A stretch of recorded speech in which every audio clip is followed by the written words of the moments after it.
உங்கள் favourite TV ஷோக்களை இனி miss பண்ண தேவையில்லை. ZEE5 இல் முற்றிலும் இலவசமாக காணுங்கள். இங்கேயும் எப்பொழுதும்.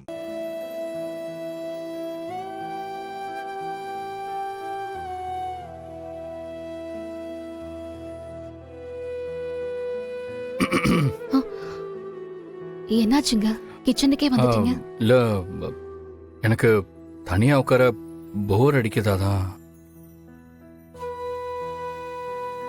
பாரதி, கேக்குறேன்னு தப்பா எடுத்துக்காதீங்க. உங்க அம்மாவும் பாட்டியும் ரொம்ப பாவங்க.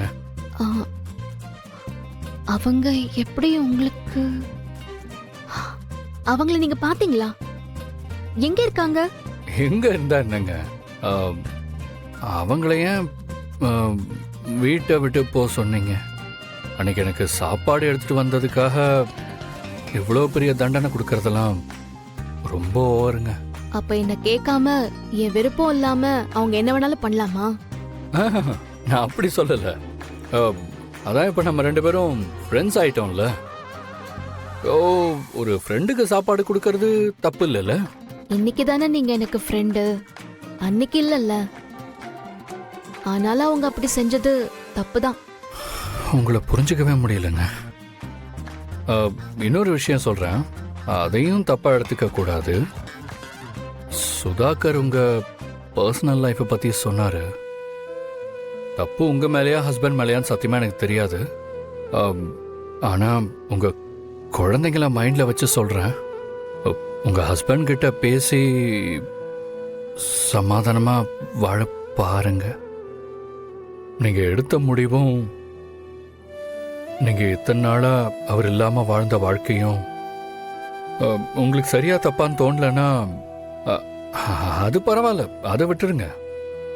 ஆனா இதுக்கப்புறமும் இப்படிதான் இருப்பேன்னு முடிவு பண்ணி நீங்க இப்படியே இருந்துடாதீங்க.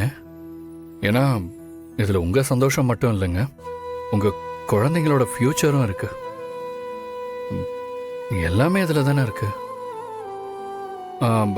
உங்களுக்காக இல்லைனாலும் உங்க குழந்தைங்களுக்காவது ஒரு தடவை யோசிங்க.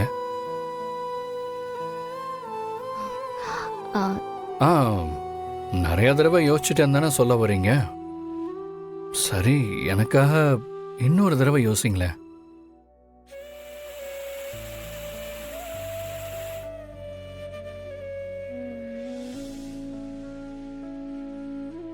சரி, நீங்க வெளியே வெயிட் பண்ணுங்க, நான் காஃபி எடுத்துட்டு வரேன். நான் கேட்டதுக்கு பதிலே சொல்லலையே. நீங்க காஃபிக்கு சக்கரை போட்டுப்பீங்களா மாட்டீங்களா? புரியுது பாரதி. நீங்க சுகர் போட்டே கொடுங்க, நான் வெளியே வெயிட் பண்றேன்.